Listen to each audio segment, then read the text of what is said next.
Okay, so I know I said I wasn't going to make any more of these update videos until I was actually turboing the car and throwing parts on, but it's been quite a while and a lot of you are asking questions, and really I just feel like I owe it to all of you to keep you all updated and let you know exactly what's going on with the build, the progress that's being made, just everything in general, which I've actually just picked up a bunch of parts that I need for the build, some very important parts. So now I essentially have everything I need to get started and we'll be turboing the car very soon, but I'll talk about that all later. But for now I just want to start off by showing you something very special that I picked up. Okay, so this is a war chip for OBD1 E36s. It just plugs into the ECU like any other computer chip would. It's very simple, but this one is very special. You can plug in a USB and completely tune, change anything you could ever want. And when I say anything, I mean anything. You can do the usual stuff like change your fuel maps, your timing and all of that, but you can also do stuff like add two-step in there, change your rev limiters, even change when the Vanos kicks in. You can seriously do anything you could ever want, and obviously it's going to give me the ability to tune the car for the turbo, which is very important. Effectively, I won't be limited by software or anything like that. I could do anything I need to get the car running right, which there's actually two different war chips, which they're actually the same, but you can get one in a turbo tuning package which comes with like preloaded like maps and tunes and everything, which you can run like 5 to 20 psi like safely, which I don't know if I have that one or not. I'll have to plug in the computer and see, but either way I can tune it or download tunes offline and combine that with the wideband. I'll be able to see exactly what the car is doing, if it's running lean or ridge, but it's going to be pretty much everything I could ever want as far as tuning goes, and I won't have to worry about blowing the car up. However, there is a problem with this war chip. If I flip it over, you'll see that a bunch of the pins are actually broken off, which I don't think would be too big of a deal to fix. You can see that two of them here on the end, if it'll focus, have actually already been soldered and repaired. So I'm going to take it to a computer repair shop and let them do all the work, hopefully fix it. If it works, it works. If it doesn't, it doesn't. I'll just have to find another tuning option. I'll probably just buy one new, but this should solve all my tuning issues and I should be good to go as far as that's concerned. Which, before I go any farther, I'd just like to give a big thanks to an awesome guy that really helped me out named Sean.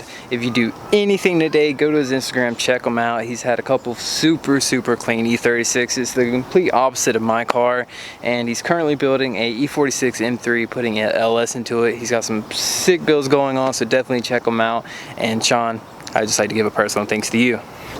But now we'll go over some of the other things I picked up for the build. So this is a SPA, I'm not sure how you say it, but it is a fuel pressure regulator, which you just hook up a vacuum like there and then an inlet and outlet for your fuel lines, and you can adjust your fuel pressure, which is really handy with a turbo build. And this one is fully adjustable, so you can set it however you want and get your pressures right. And it can also be set up and used as like an FMU setup, which it might actually end up on the Miata one day. I'll talk about that more later, but I'm going to move on to the next thing. Okay, so I got another intercooler, which this one is an OBX one, which I know looks a bit like dirty and beat up, but it's actually really nice.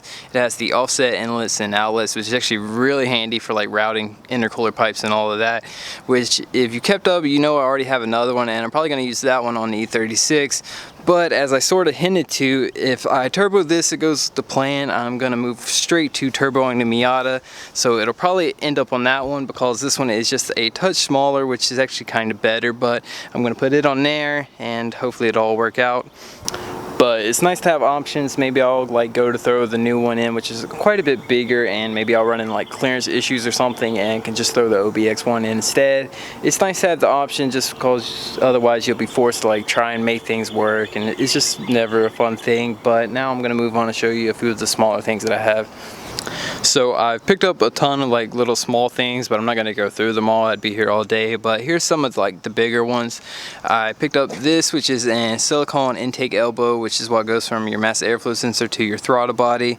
Now it may not seem like that important or anything, but these are actually really handy. The stock ones tend to like get hairline cracks and stuff, which when you're like boosted stresses it even more, and you'll get like boost leaks and stuff. And these are actually really expensive. But other than that, I got a mass airflow sensor, which this is a bigger one. I believe it's out of like a 540i. I think it's 3.5 inches where stock's 3, but it can handle like a lot more like air load going through it, which is like really good for like higher boosts when you're pushing more air and stuff. It's just really handy to have, which I probably won't run it at first, but I'll upgrade it to that and like later once I get everything sorted and start running like higher boost. But other than that, I just got like a wastegate dome, which here is my wastegate. Just simple, and I'm just happy to pick it up so I don't have to make one. Just the less I have to make, the better. But that's pretty much it as far as like stuff I picked up and everything. So now I'm just going to sit down and tell you all about the build, when I'm going to start it, and just everything in general. Pretty much just go through it and put it all on the table. Now as far as when I'm going to start, it should be pretty soon, within the coming weeks.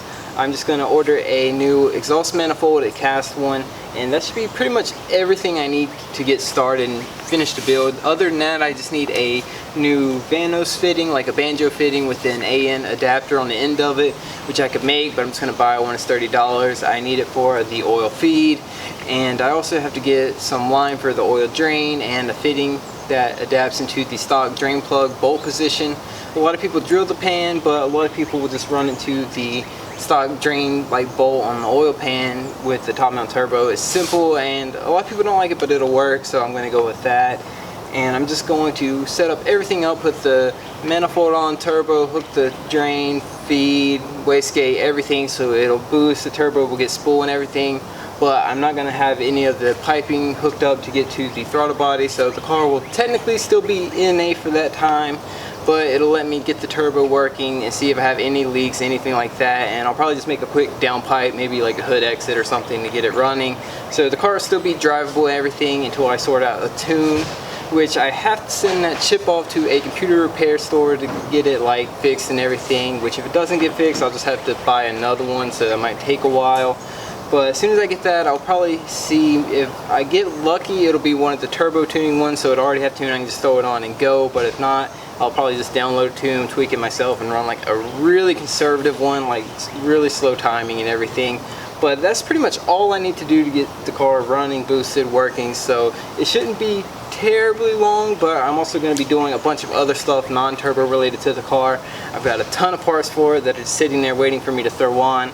Now, once I finish this car, hopefully get it boosted and working, I'll probably start on like 8 PSI. 8's pushing, I'll probably just start on 5, but after that, I'll probably go through and throw in a new head gasket, some head studs, and I might go for more boost. I'll probably do injectors too, obviously, but at 12 pounds, it should put me like over 350 pretty easily, so it should be pretty good. And if all goes to plan, this car gets turboed, it runs, it doesn't blow up, I'll probably move on to the Miata, doing a budget like turbo setup.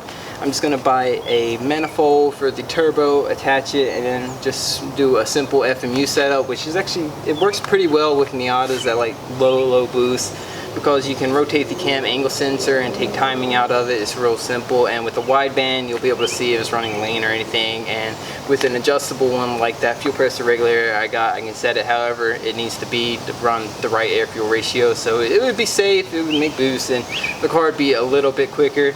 But that's pretty much it. I'm just going to wrap it up. Let me know what you all think, what I should do, when I should start, and just put some pressure on me to get this thing rolling. I need to get it done. Trust me, I know. I'm so ready to have it. It's just been sitting there, and I know it really looks like I probably haven't been doing much, but now you all know that I have been doing some stuff, sorting stuff, and it should be going very soon. But as always, stay tuned. Drop a like if you enjoyed the video, and until then,